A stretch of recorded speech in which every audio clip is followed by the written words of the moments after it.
બાવળેરીમાં આપણા સંત થઈ ગયા. ભક્તિનું ઉત્તમ ઉદાહરણ. મગજની જરૂર નહીં, હૃદયની જરૂર છે. ઈશ્વરને પ્રાપ્ત કરવા માટે વિદ્વત્તાની જરૂર જ નથી.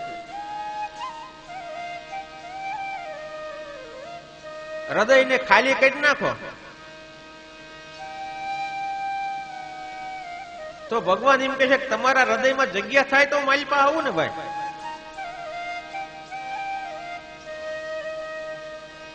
નિર્મળ હૃદય ભાગવત સાંભળવાથી થાય. સાંભળવાનો અર્થ માત્ર વાર્તા સાંભળવાનો નથી.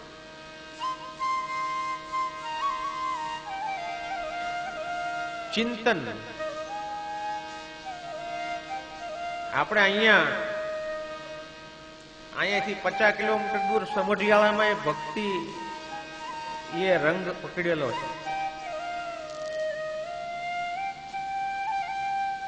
પાનબાઈ ગંગા સતી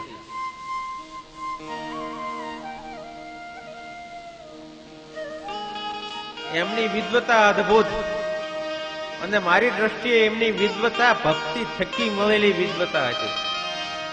એ કઈ યુનિવર્સિટીમાં પીએચડી કરવા સંસ્કૃતમાં કે ભાગવતાચાર્ય થવા નહોતા ગયા જન્મનું ભાષું હતું. અને શુદ્ધ હૃદયની ભક્તિએ વિદ્વતા આપીને વિદ્વતાના હિસાબે વૈરાગ્ય પ્રાપ્ત. એટલે આપણે પાનભાઈને અત્યારે યાદ કરીએ.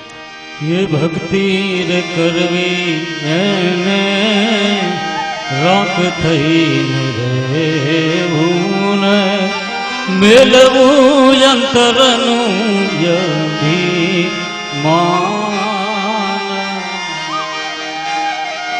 ભક્તિ રે કરવી એને રાખ થઈને રહેવું મેલવું અંતરનું યભિમાન.